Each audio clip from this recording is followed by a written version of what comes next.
आज हम लोग कैसे आईटीआर रिटर्न भरेंगे उसको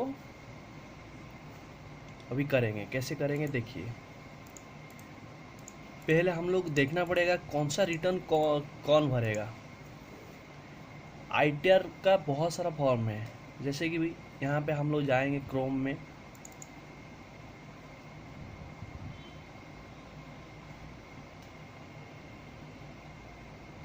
क्रोम में जाके हम लोग इनकम टैक्स साइड में जाएंगे। इनकम टैक्स साइड में जाएंगे। इनकम टैक्स जाने के बाद यहाँ पे लिखा है आईटीआर अपलोड ऑन। ये आपका जैसे न्यू वर्जन आता है वो उसी हिसाब से डेट मेंशन करता है। यहाँ पे आपको क्लिक करना पड़ेगा।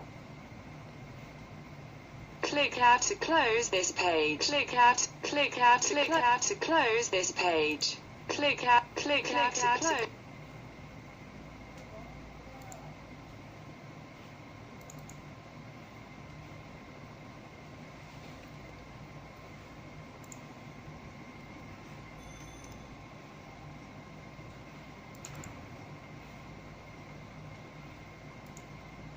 अभी गए हम लोग। उसके बाद ये आईटीआर फॉर्म है।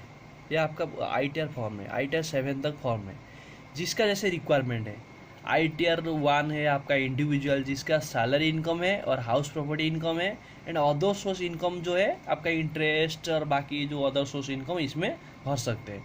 उसका और भी एक कंडीशन है कि टोटल इनकम उसका 50 लाख तक होना चाहिए। 50 लाख से ज़्यादा हो जाएगा तो आईटीआर 2 में जाना पड़ेगा। आईटीआर 2 में से इंडिविजुअल एंड एचयूएफ के लिए उसका बिजनेस और प्रोफेशन नहीं होगा तो उसको आप आईटीआर 2 में भर सकते हैं। ऐसे सबका ऐसे सब है। जैसे आईटीआर 5 है पार्टनरशिप फार्म के लिए, ये सब के लिए है। आईटीआर 6 भी है। जैसे ही जिसका जैसे जो आरसीसी का जैसे रिक्वायरमेंट है उसी हिसाब से फॉर्म हम लोग भरेंगे। एक है ये है आपका एक्सेल का एक है और जावा का वर्जन है। हम लोग आज जावा वर्जन में ये करेंगे। इसको अभी ये इंस्ट्रक्शन है आपका कैसे कैसे आप करेंगे भरेंगे। ये सब इंस्ट्रक्शन है आपका। सिस्टम में ये करने से पहले आपका ये रिक्वायरमेंट होना चाहिए, जैसे कि एक्सेल माइक्रोसॉफ्ट वर्ड में ये रहना चाहिए, एक्सेल में रहना चाहिए, प्लस जावा इसी वर्जन में रहना चाहिए। रहने के बाद आप जावा नहीं होगा तो उसको आप जावा इंस्टॉल करेंगे।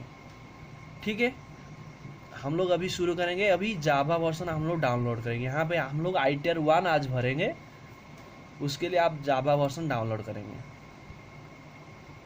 डाउनलोड होने के बाद आप डाउनलोड में जाके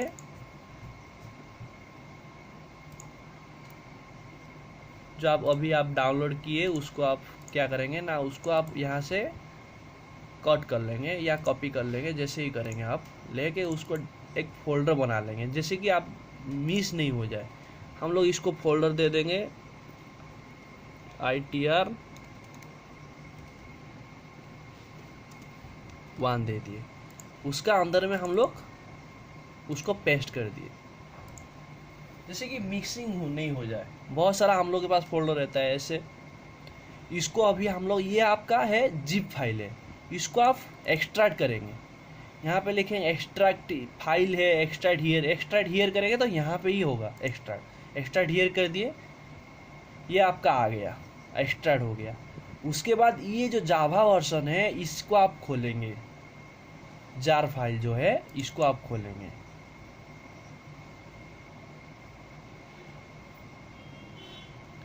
इसको खोलने के बाद आपका ऐसे आएगा, इंस्ट्रक्शन आएगा, आपका जनरल पार्ट आएगा, इनकम डिटेल्स आएगा, टैक्स डिटेल्स आएगा, टैक्स पेड एंड वेरिफिकेशन आएगा, 80G में जो डिडक्शन वगैरह ये सब आएगा। आप स्टार्टिंग में शुरू करेंगे, पहले जनरल पार्ट में जाएंगे। जनरल पार्ट में आपका बेसिक इन्फॉर्मेशन आपको देना पड़ेगा। आपका जो आरसीसी का जैसे बेसिक इन्फॉर्मेशन उसको भरना पड़ेगा। उसका पैन नंबर देना पड़ेगा, नाम, मिडिल नेम, एड्रेस, ये सब वगैरह देना पड़ेगा। हम लोग बेसिक इन्फॉर्मेशन भरेंगे। तो ठीक है दोस्तों, हम लोग बेसिक इन्फॉर्मेशन पहले शुरू करते हैं। Pan number. पैन नंबर कैसे रहेगा,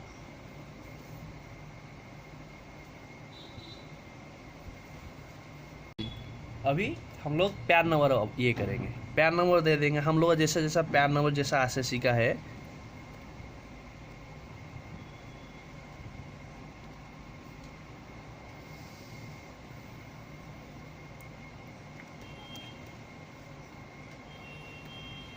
पैन नंबर दे दिए। उसके बाद फास्ट नेम, उसका फास्ट नेम मान लीजिए रंजन है first name, and middle name Kumar, then and last name. उसका आधार नंबर यहाँ पे देंगे। ये आपका आधार नंबर अभी लिंक पहले से हो गया होगा तो अच्छा है, नहीं तो आप लिंक कर लेंगे। यहाँ पे आधार नंबर दे देंगे, जैसे ही नंबर है आधार नंबर, उसको आधार नंबर यहाँ पे पुट कर दिए। उसके बाद जाएंगे, इधर आधार नंबर जिसके पास नहीं है, जिसके पास आधार नंबर नहीं है वो आप जो एनरोल किया होगा उसका आईडी नंबर यहाँ पे भर सकता है, ठीक है। उसके बाद हम लोग जाएंगे डेट ऑफ बर्थ। मान लीजिए मेरा डेट ऑफ बर्थ, जो डेट ऑफ बर्थ है उसी हिसाब से देंगे, जिसका आरसीसी का जैसे डेट ऑफ बर्थ है उसी हिसाब से आप देंगे। मोबाइल नंबर ऐसे भी देंगे, मोबाइल नंबर दे दिए। उसके बाद ईमेल एड्रेस आप भी ऐसे ईमेल एड्रेस देंगे।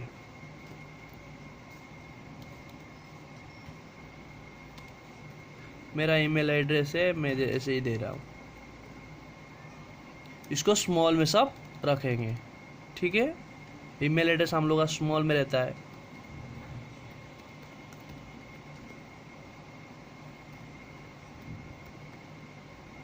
मेरा ईमेल आईडी जैसे दिया,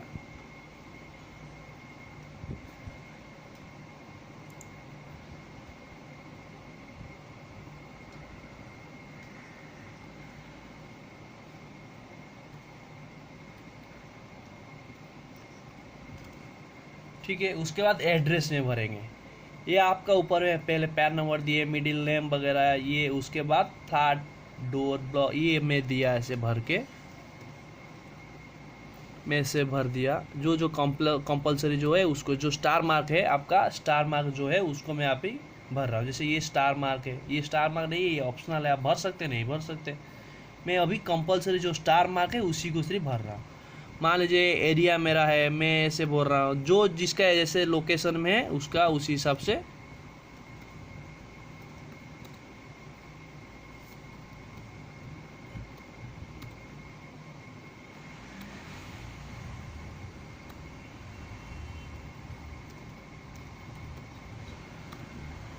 ठीक है। ऐसे आपका ये सब भरना पड़ेगा। जैसे फ्लैट हो गया तो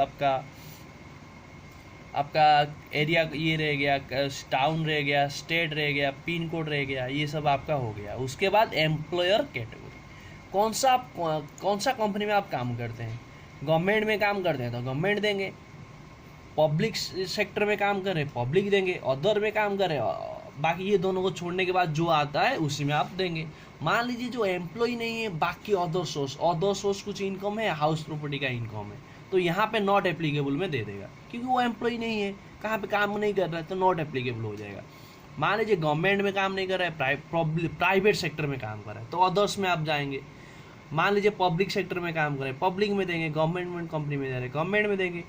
आप मान लीजिए कहाँ पे भी नौकरी नहीं करते, सिर्फ आपका इनकम है house property income and income from other source, तो क्या है वो नॉट एप्लीकेबल करेंगे। मान लीजिए हम लोग भी प्राइवेट ये में काम कर रहे हैं, ठीक है। रेसिडेंटल स्टेटस उसके बाद आ रहा है। रेसिडेंटल स्टेटस, आप रेसिडेंट है या नॉन रेसिडेंट है, रेसिडेंट बट ऑर्डिनरी, वो आपका देखना पड़ेगा आप कैसे है, रेसिडेंट है या नॉन रेसिडेंट है, या resident but not ordinary resident है आपका। पर वो आपका रहने का कहाँ पर लोकेशन आपका रेसिडेंट का ऊपर डिपेंड करता है। उसके बाद रिटर्न फाइल ये है आपका, ये सब है ऑन और बिफोर ड्यू डेट। मान लीजिए ड्यू डेट जो है आपका इस साल का जो असेसमेंट ईयर, ये आपका जो 17-18 का रिटर्न, आप ड्यू डेट पहले करते हैं या ड्यू डेट के टाइम में करते हैं ना, उसके बाद करते हैं, जिस हिसाब से करेंगे उसी हिसाब से आप भरेंगे। जैसे रिवाइज रिटर्न भी भरेंगे तो रिवाइज रिटर्न ऑप्शन ये करेंगे।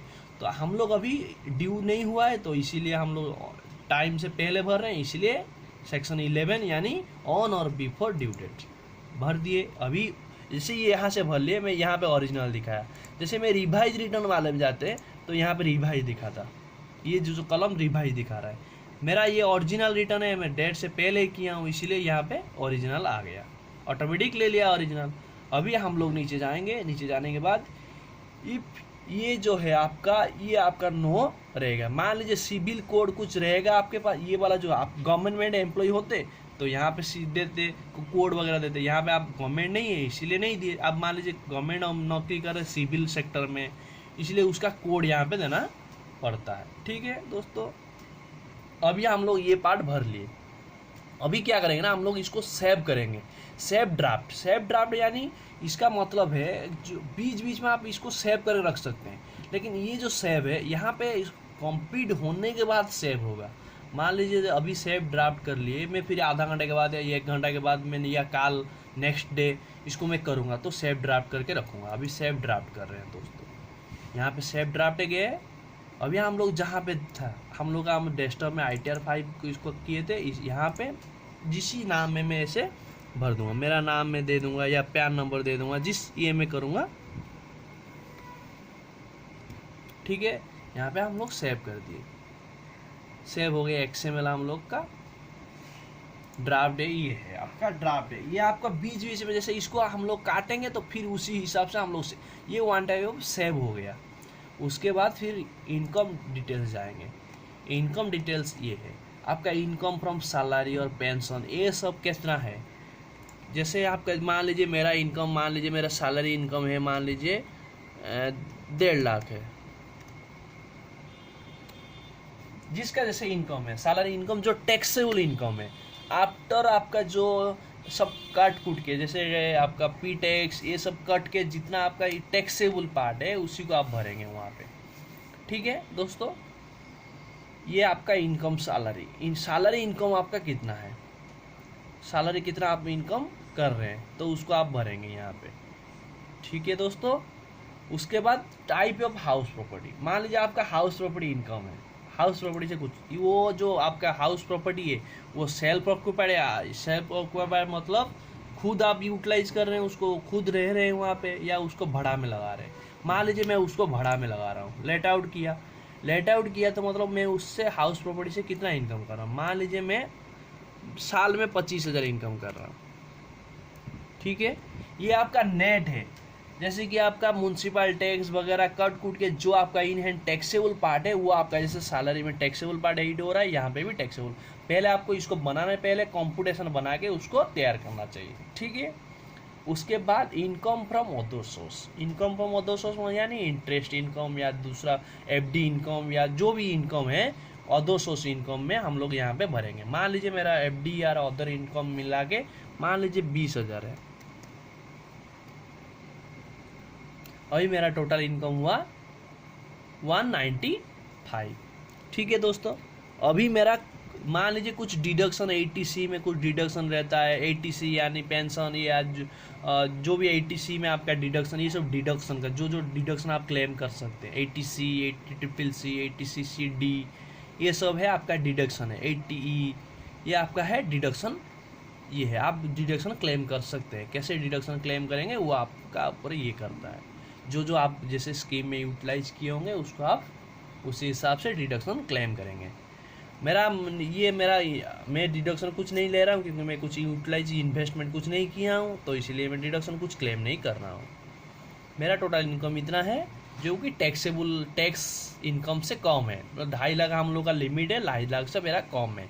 मैं 2.5 लाख से ज़्यादा होता तो मैं टैक्स पहले ये करता, मेरा 2.5 लाख से कम है यहाँ पे, इसलिए मैं यहाँ पे कुछ नहीं किया। मान लीजिए मेरा यहाँ पे 3 लाख आता, यहाँ पे इनकम मेरा बढ़ के यहाँ पे 3 लाख आता, तो 3 लाख से मैं ATC में कुछ इन्वेस्टमेंट करता या LIC में कुछ इन्वेस्टमेंट करता तो यहाँ पे क्लेम करता ATC में डिडक्शन।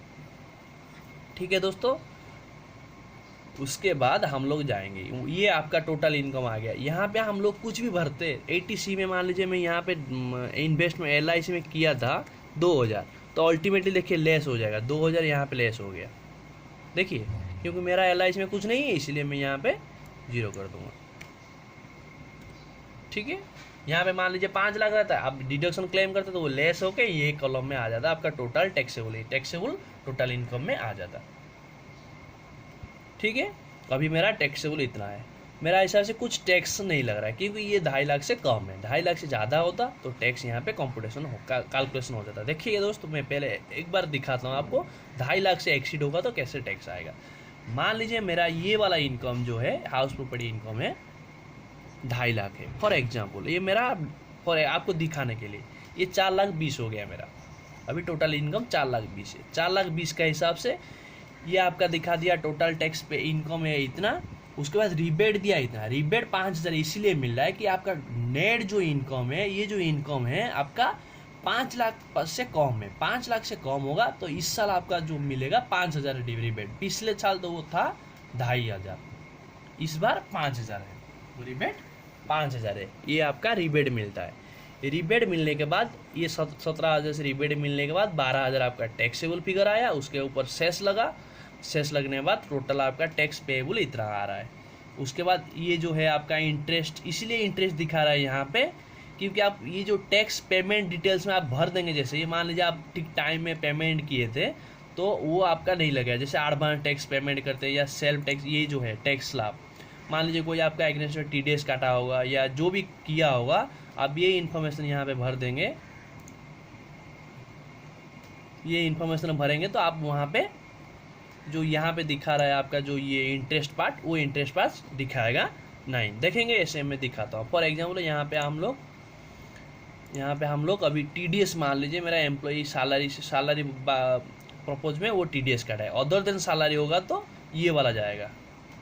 मान लीजिए मैं FD किया था बैंक में, वो मेरा TDS काट के रखा है तो इस पार्ट में जाएगा। ठीक है, तो मान लीजिए फॉर एग्जांपल मैं यहाँ पे ऐसे दे दिया, ये सब कैप्स में होगा। मैं दिखाता हूँ आपको समझने के लिए ये वाला फिलअप कर रहा हूँ, किस लिए कि ना ये आपका जैसे इंटरेस्ट यहाँ पे आ रहा है, जैसे इंटरेस्ट हट जाएगा। कैसे कि ना आप टाइम में पेमेंट किए होंगे तो इंटरेस्ट आपका हट जाएगा, इसीलिए मैं दिखा रहा हूँ। लेकिन मेरा अभी TDS कुछ नहीं है, मेरा तो टैक्सेबल इनकम नहीं है, ये आपको दिखाने के लिए ये मेरा इनकम बढ़ाया। ठीक है, यहाँ पे मैं इसको मैं अभी फिलअप कर रहा हूँ। Tan number, name of deductor, जो कंपनी आपका काटा है सैलरी ये में आप काटा है आपका एग्नेस्ट में, सैलरी एग्नेस्ट में CLA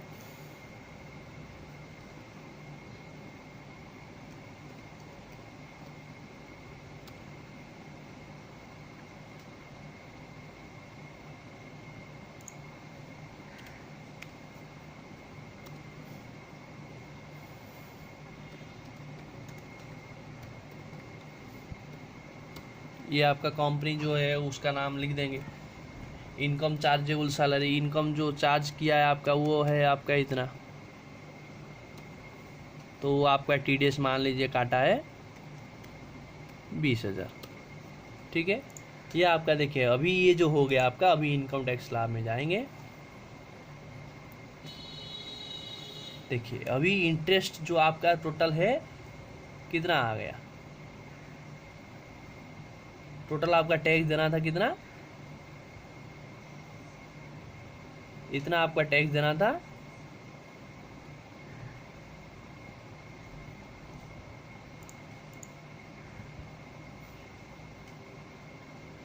इसको आप अभी सेव ड्राफ्ट कर रही है, वहाँ पे जो सेव था उसको आप सेव कर रही है।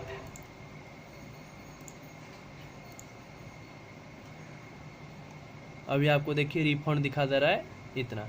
अभी आप जाएंगे यहाँ पे, देखिए अभी इंटरेस्ट का पार्ट कुछ है, इंटरेस्ट सब 0 हो गया क्योंकि आप टाइम में पेमेंट कर दिए। टाइम में पेमेंट नहीं किए होते तो आप उसको आपको दिखाते कैसे, ये जो जैसे 20,000 पेमेंट कर दिए तो आपका दिखा दिया यहाँ पे इंटरेस्ट सब में नील हो गया, इंटरेस्ट सब में नील हो गया। देखिए पिछले जैसे हम लोग टैक्स का भरे नहीं थे, कितना पेमेंट किए या TDS कितना काटा है वो भरे नहीं थे, इसीलिए वो यहाँ पे आपका इंटरेस्ट कैलकुलेशन कर लिया था। अभी कितना पेमेंट कर रहे थे, बना 12,360 रुपया, लेकिन हम लोग TDS ऑलरेडी हम लोग दिखा रहे हैं जो 20,000 TDS काटा है, तो उसी हिसाब से वो दिखा दिया आपका 20,000 में रिमेनिंग रिफंड आपको मिलेगा, ये आपका रिफंड मिलेगा। ठीक है दोस्तों, ये आपका है, ये आपका मान लीजिए टैक्स जो पेएबल कर रहे हैं, मान लीजिए आप पेमेंट किए हैं, सेल्फ पेमेंट किए हैं या एडवांस टैक्स पेमेंट किए, खुद पे किए, आपका असेसमेंट खुद किए और खुद पेमेंट किए, जो जैसे पेमेंट किए उसी हिसाब से आपने बैंक का जो चालान मिला होगा उसका BSR कोड भरेंगे, डेट ऑफ डिपॉजिट भरेंगे, सीरियल नंबर देंगे और टैक्स कितना पेमेंट किए उसका अमाउंट देंगे। जिसका जैसा ये है, TDS किसका है, किसका TCS भी है, और कुछ कुछ है आपका जैसे ये है आपका एडवांस टैक्स कोई पेमेंट किया हुआ, सेल्फ असेसमेंट खुद पेमेंट कर दिए होंगे। मान लीजिए मैं हिसाब कर दिया, मैं साल एंडिंग में मेरा इतना इनकम हो रहा होगा, मैं इस हिसाब से मैं पेमेंट कर दिया, उसी का इन्फॉर्मेशन भरेंगे। जैसे मेरा यहाँ पे TDS था इसलिए मैं कुछ किया नहीं, मेरा मान लीजिए यहाँ पे जो इनकम मेरा आ रहा है, इनकम मेरा इसी हिसाब से इनकम मेरा ये एस्टिमेट किया था 5 लाख का, इस साल 5 लाख आएगा, उसी हिसाब से मैं टैक्स कैलकुलेशन करके एडवांस टैक्स पेमेंट कर दिया था। तो जो पेमेंट किया था एडवांस टैक्स या सेल्फ टैक्स पेमेंट कर दिए थे उसी हिसाब से ये करेंगे। और एक दोस्तों याद रखना है आपको, रिटर्न अपलोड करने से पहले आपका जितना टैक्स आ रहा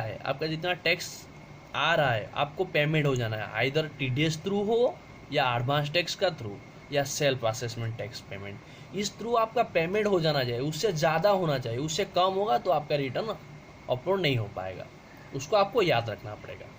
ठीक है दोस्तों, अभी ये मेरा अभी रिफंड ये आ रहा है।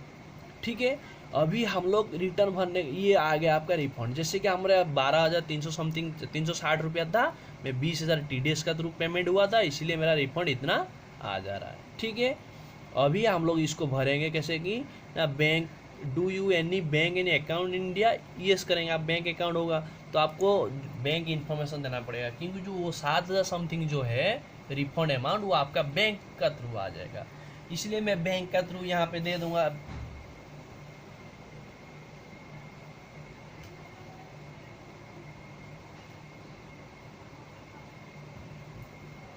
मेरा मान लीजिए SBI 1 2 3 4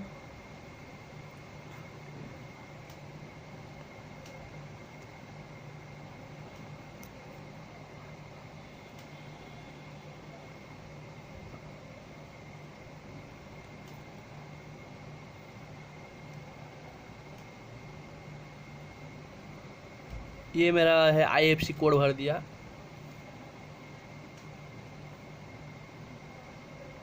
SBI, ये आपका IFSC कोड, जैसे जिसका जो बैंक में है होगा उसका उसी हिसाब से IFSC कोड, मेरा ये IFSC कोड है। यहाँ पे डालने के बाद जैसे ही टैप करूँगा यहाँ पे आ जाएगा ऑटोमेटिक, SBI आ गया मेरा, ये SBI का ये है। आपका मान लीजिए दूसरा बैंक एक्सिस बैंक होगा, एक्सिस का IFSC कोड डालेंगे तो ये ऑटोमेटिक यहाँ पे ले लेगा।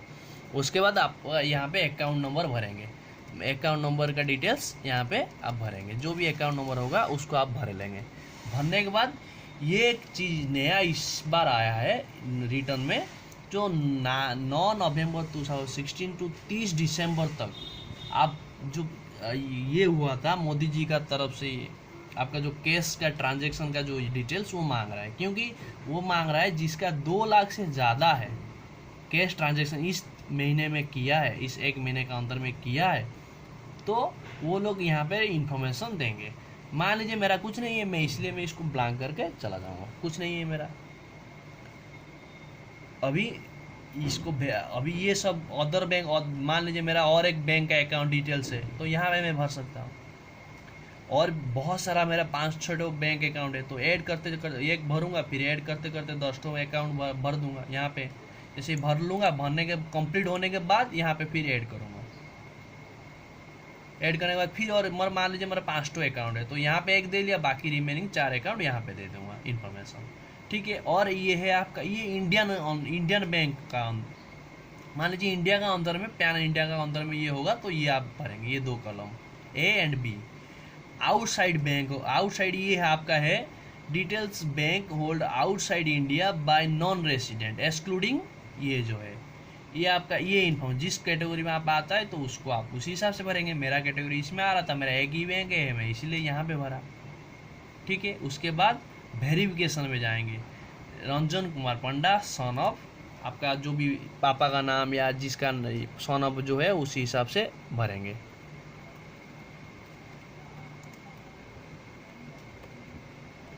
ठीक है, उसके बाद प्लेस,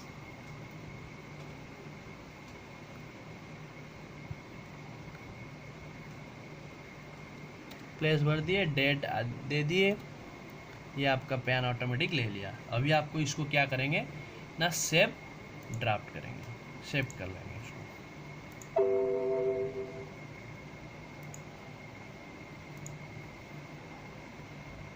ये आ गया आपका। अभी जाएंगे 80G। 80G आप यहाँ पे जो 80G में कुछ क्लेम करते, ये जो है आपका 80G, इसमें कुछ क्लेम करते तो यहाँ पे आपको दिखाना पड़ता 80G में क्या क्या कैसे 100%। 80G में बहुत सारा कैटेगरी है, 100% कैटेगरी क्वालिफाई होगा तो उसमें भरेंगे, आपका 50% कैटेगरी जा रहा है 50% जगह में भरेंगे। ये सब एक कैटेगरी आपको देखना पड़ेगा कौन सा आपका फुलफिल कर रहा है, उसी हिसाब से भरेंगे। जैसे यहाँ पे आप 80G में कुछ क्लेम करते तो वहाँ पे भरना पड़ेगा आपको। 80G में यहाँ पे कुछ डिडक्शन क्लेम करते तो यहाँ पे आपको भरना पड़ता। ये देखिए यहाँ पे ये हाइड है, यहाँ पे आप ये चीज़ हाइड है, ये चीज़ हाइड इसीलिए यहाँ पे आप नहीं भर सकते, ये आपका हाइड है। यहाँ पे देखिए ये मैं भर सकता हूँ लेकिन ये भर नहीं सकता 80G में, इसीलिए कि यहाँ पे आप 80G में जैसे ही भरेंगे वो ऑटोमेटिक वो वहाँ पे ले लेगा, ऑटोमेटिक 80G में यहाँ पे आ जाएगा। ये हाइड है आपका, ये आपका, ये यहाँ पे आप नहीं भर सकते। यहाँ पे जैसे कि मैं दूसरा डिडक्शन क्लेम कर दूँगा तो यहाँ पे भर लूँगा, लेकिन 80G के मामले में मेरे को यहाँ पे भरना पड़ेगा। यहाँ पे मैं जिस ये में मेरा कैटेगरी में आ रहा होगा उसी कैटेगरी में भरूँगा तो ऑटोमेटिक वो कैलकुलेशन करके मेरा यहाँ पे ले लेगा, 80G में यहाँ पे हिट हो जाएगा। ठीक है दोस्तों, मेरा रिटर्न ये हो गया। अभी मैं इसको सेव ड्राफ्ट किया था, अभी सेव करूँगा, फाइनली उसको XML जनरेट करूँगा। जैसे ही कुछ यहाँ पे देखिए एरर दिखा दिया 0, कुछ एरर आता तो यहाँ पे मेरे को दिखाता एरर, ये वाला एरर है, ये वाला एरर है, यहाँ पे एरर दिखा था। मेरा कुछ एरर नहीं है इसीलिए यहाँ पे एरर नहीं आया। दोस्तों फॉर एग्जाम्पल आपको दिखाने के लिए मैं एरर कुछ क्रिएट करता हूँ जानबूझ के, मैं जानबूझ के एरर क्रिएट करता हूँ। फॉर एग्जाम्पल ये मैं जो बैंक इन्फॉर्मेशन दिया हूँ या जो भी ये जो चीज़ भरा हूँ मैं इसको पहले हटा देता हूँ। फॉर एग्जाम्पल आपको भरा, आपको दिखाने के लिए गलती हुआ है यहाँ पे देखिए, मैं तो इसको सेव ड्राफ्ट किया, मान लीजिए मैं सेव ड्राफ्ट कर दिया इतना, मैं जानबूझ के उसको गलती किया, जैसे कि आपको मालूम पड़ेगा क्या गलती हुआ। मैं जैसे ही सेव के जाऊंगा तुरंत दिखा देगा एरर। देखिए ITR is a validate with error, please verify, ये जो है आपका दिखा देगा। तो ओके करने के तुरंत यहाँ पे आपका दिखा देगा एरर एक ही है, तो आप वहाँ से क्लिक करेंगे दिखा देगा father's name is mandatory is verification जगह में फादर्स नेम मैंडेटरी है, तो उसको आप फादर्स नेम को भरेंगे।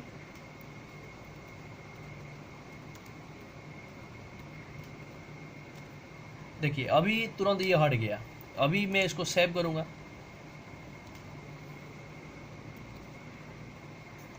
ये आपका है, ये आपका हो गया XML जनरेट हो गया। अभी XML सेव हो गया मेरा, अभी XML हो गया। मैं जाके यहाँ से सबमिट कर सकता हूँ इसको। अभी XML जनरेट होने के बाद उसको इनकम टैक्स साइड में सबमिट करना पड़ता है। मैं यहाँ से सबमिट कर सकता हूँ, यहाँ से मैं सबमिट करूँगा तो यहाँ पे आपका ईमेल यूजर आईडी रहेगा। यूजर आईडी सबका पैन नंबर रहता है या जो भी जिसे यूजर आईडी जैसा है उसी हिसाब से यूजर आईडी एंड पासवर्ड भरना पड़ता है। उसके बाद जिसका DAC है DAC में सिलेक्ट करेगा, DAC सिलेक्ट करने के बाद उसको जो DAC का सर्टिफिकेट उसको टोकन का थ्रू होगा, टोकन सिलेक्ट करेगा। उसके बाद सिलेक्शन सर्टिफिकेट आ जाएगा। यहाँ पे DAC मेरे पास नहीं है इसीलिए ये नहीं आ रहा है। जिसके पास DAC होगा यहाँ पे सर्टिफिकेट आएगा, उसी नाम शो करेगा, यहाँ पे नाम शो करके उसको सबमिट करेंगे तो हो जाएगा।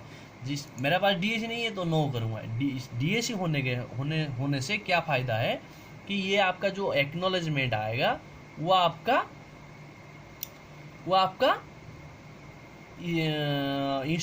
इनकम टैक्स डिपार्टमेंट में भेजना पड़ता है। अब मान लीजिए मैं DAC का थ्रू ये कर दिया तो उसको भेजना और नहीं पड़ेगा, वो ऑटोमेटिक आपका वेरिफिकेशन हो गया, इसलिए कुछ प्रॉब्लम नहीं होगा। मान लीजिए विदाउट DAC में आप किए तो उसको सिग्नेचर करके आपके इनकम टैक्स डिपार्टमेंट को भेजना पड़ेगा। ठीक है दोस्तों, इसको आप ऐसे भरने के बाद सबमिट करेंगे वो आपका ऑटोमेटिक अपलोड हो जाएगा,